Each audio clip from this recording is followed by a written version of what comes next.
Hello and welcome to my YouTube channel. Today I want to do a video on viral pathogenesis. Pathogenesis is the process by which a virus infection leads to disease. So pathogenic mechanisms include implantation of the virus at a body site, that is the portal of entry, replication at that site, and then spread to and multiplication within sites, that is the target organs, where disease or shedding of virus into the environment occurs. So most viral infections are usually subclinical, suggesting that body defenses against viruses arrest most infections before these disease symptoms become manifest. So we are going to have many factors affecting pathogenic mechanism. So an early determinant is the extent to which body tissues and organs are accessible to the virus. So accessibility is influenced by physical barriers such as the mucous and tissue barriers, by the distance to be traveled within the body, and by natural defense mechanism. So if the virus reaches an organ, infection occurs only if cells capable of supporting viral replication are present. So cellular susceptibility requires a cell surface attachment site, that is the receptor, for the virions, and also an intracellular environment that permits virus replication and release. So even if the virus initiates infection in a susceptible organ, replication of sufficient virus to cause disease may be prevented by host defenses.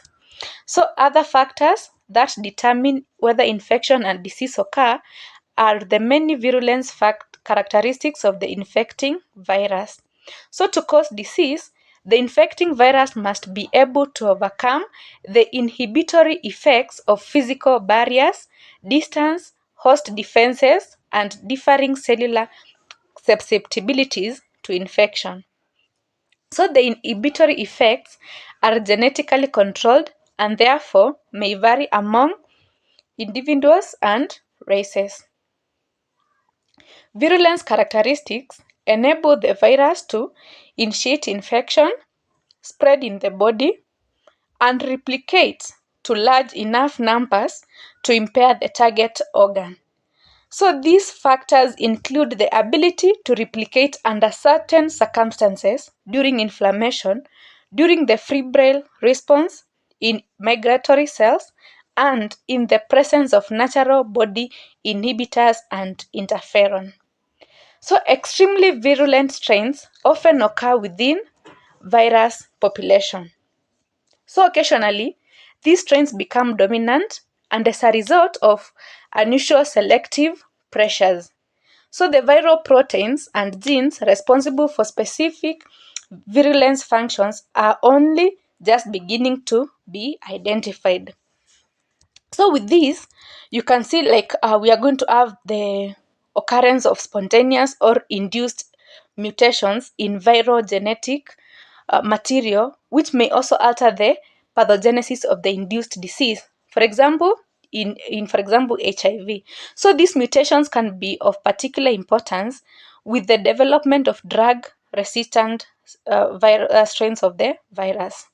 So disease does not always follow successful virus replication in the target organ.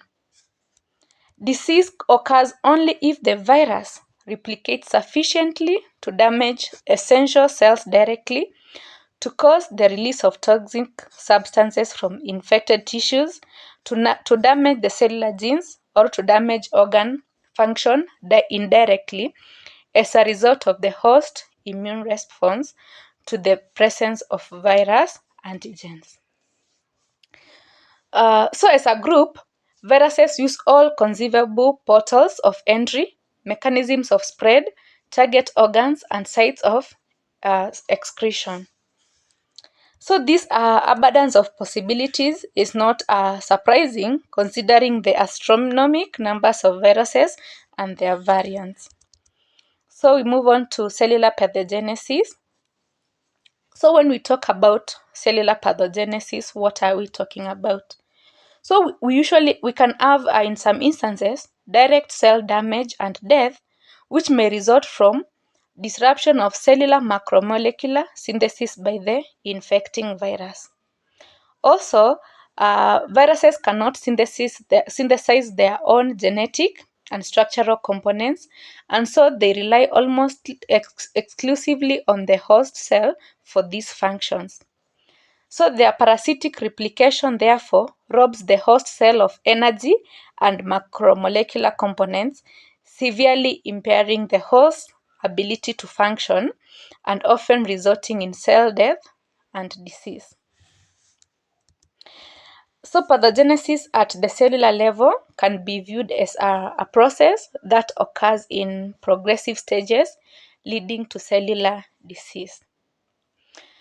So since viruses must use the cell's machinery to synthesize their own nucleic acids and proteins, they have also evolved various mechanisms to subvert the cell's normal functions to those required for production of the viral macromolecules and eventually the viral progeny. So the function of some of the viral genetic elements associated with the virulence may be related to providing conditions in which the synthetic needs of the virus compete effectively for a limited supply of the cellular macromolecule component and synthetic machinery. So when you talk about synthetic machinery, we are talking about such as the ribosomes.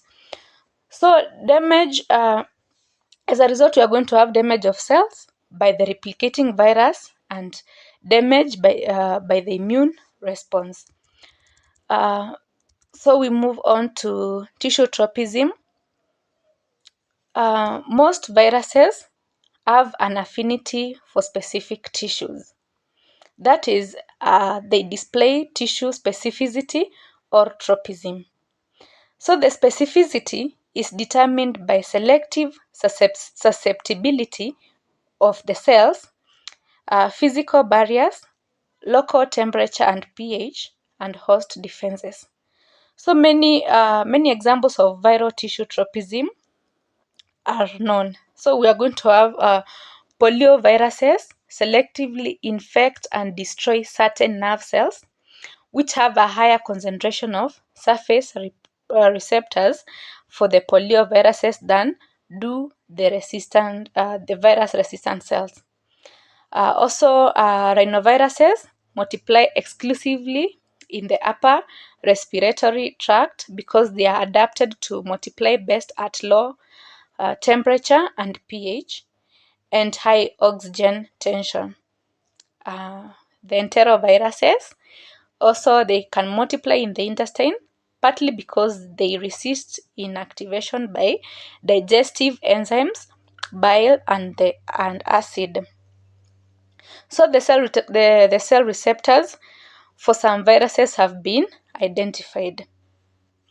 Like for example, we have the rabies virus. It uses the acetylcholine receptor, which is present on neurons as a receptor. And hepatitis B virus binds to polymerized albumin receptors found on liver cells. So viral tropism is also dictated in part by the presence of specific cell transcription factors that require enhancer sequences within the viral genome.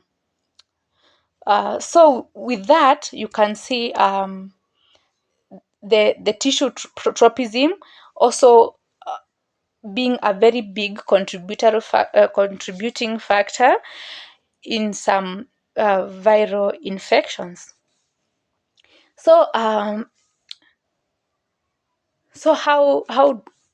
does the virus spread in the host? So the virus is going to spread in the host through various ways. So we are going to have the first one, implantation at portal of entry.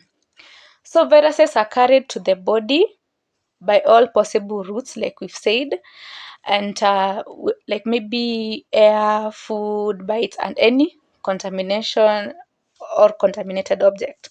So similarly, all possible sites of implantation, that is all body surfaces, and internal sites reached by mechanical penetration may also be used.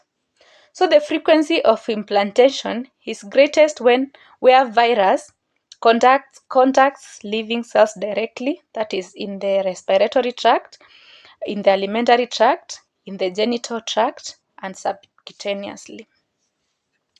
We are going to have some viruses. Implantation in the fetus in some cases may occur at the time of fertilization through infected germ cells, or sometimes later in gestation through placenta or at birth. So even at the earliest stage of pathogenesis, that is the implantation, certain variables may influence the final outcome of the infection. For example, we have the dose, the infectivity, and virulence of the virus implanted, and the location of implantation may also determine whether the infection will be inapparent, that is subclinical, or will cause mild, severe, or lethal disease. So after implantation, what happens? So we are going to have local replication and local spread. So successful implantation may be followed by local replication and local spread of the virus. So virus that replicate within the initially infected cells may spread to adjacent cells extracellularly or intracellularly. So extracellularly spread occurs by release of virus into the extracellular fluid and subsequent infection of the adjacent cell. So intracellular spread occurs by the fusion of infected cells with adjacent uninfected cells, or by the cytoplasmic bridges between the cells. So most viruses spread extracellularly, but the herpes viruses, the paramyxoviruses, and the pox viruses, they may spread through both intracellular and extracellular routes. So intracellular spread provides virus with a particular protected environment because the antibody defense does not penetrate cell membranes. Okay, so with that, I want to do a small talk on dissemination from the port of entry, that is dissemination into the bloodstream. Now, the virus has already infected the cells. It has already infected, successfully implanted and replicated in the cells. So what happens? So at the portal of entry, multiplying virus conducts pathways to the blood and peripheral nerves. That is the principal routes of widespread dissemination through the body. So the most common route of systemic spread of virus involves the circulation. So we are going to have viruses such as those causing poliomyelitis or smallpox and measles disseminate through the blood, and after an initial period of replication at the port of entry, we are going to have where the infection often causes no significant symptoms or signs of illness because the virus kills cells that are expandable and easily replaced. So viral progeny is going to diffuse through the afferent lymphatics to the lymphoid tissues, and then through the efferent lymphatics to infect cells in close contact with the bloodstream. So this initial spread may result in a brief primary viremia. So subsequent release of virus directly into the bloodstream induces a secondary viremia, which usually lasts several days and puts the virus in contact with the capillary system of all body tissues. So as a result, the virus may enter the target organ from the capillaries by replicating within a capillary endothelial cell or fixed macrophage, and then it is going to be released on the target organ side of the capillary. So virus may also diffuse through small gaps in the capillary endothelium or penetrate the capillary wall through an infected migrating leukocyte. So the virus may then replicate and spread within the target organ or site of secretion by the same mechanisms as for local dissemination at the portal of entry. Okay, so disease occurs if the virus replicates in a sufficient number of essential cells and destroys them. Yeah, so with this, I would like to come to an end of today's topic. I'll be doing another video on dissemination in nerves, and then I want to move to incubation period. So what is the incubation period of viruses, and what happens during incubation period? So during most virus infections, there is no signs or symptoms of disease which occur through the stage of virus dissemination. Thus, the incubation period, that is the time between exposure to virus and onset of disease, extends from the time of implantation through the phase of dissemination, ending when virus replication in the target organs cause disease. So occasionally, mild fever and malaise occur during viremia, but they often are transient and have little diagnostic value. So the incubation period tends to be brief, that is 1 to 3 days, in infections in which virus travels only a short distance to reach the target organ. Conversely, incubation period in generalized infections are longer because of the stepwise fashion by which the virus is going to move through the body before reaching the target organs. So other factors also may influence the incubation period. So we are going to have generalized infection produced by, for example, Toga viruses may have unexpectedly short incubation period because of direct intravascular injection, that is the insect bite of a rapidly multiplying virus. So the mechanisms governing the long incubation period, that is for viral infections which take months to years of persistent infections, are poorly understood. So the persistent infected cells is not lysed, or lysis is delayed. In addition, disease may result from a late immune reaction to viral antigen. That is, for example, in the case of the arenaviruses in rodents.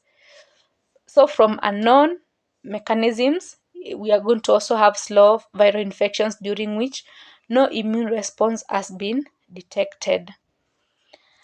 So we are going to have the next thing I'm going to talk about is going to be multiplication in target organs and shedding of virus and congenital infection. So like we have said, we are going to have the virus entering the body and then implanting local replication and local spread, dissemination, incubation period. Then now we're talking about multiplication in target organs. So depending on the balance between virus and host defenses, virus multiplication in the target organ may be sufficient to cause disease and death. So what happens during shedding of the virus? So although the respiratory tract, alimentary tract, urogenital tract, and blood are the most frequent sites of shedding, diverse viruses may be shed at virtually every site.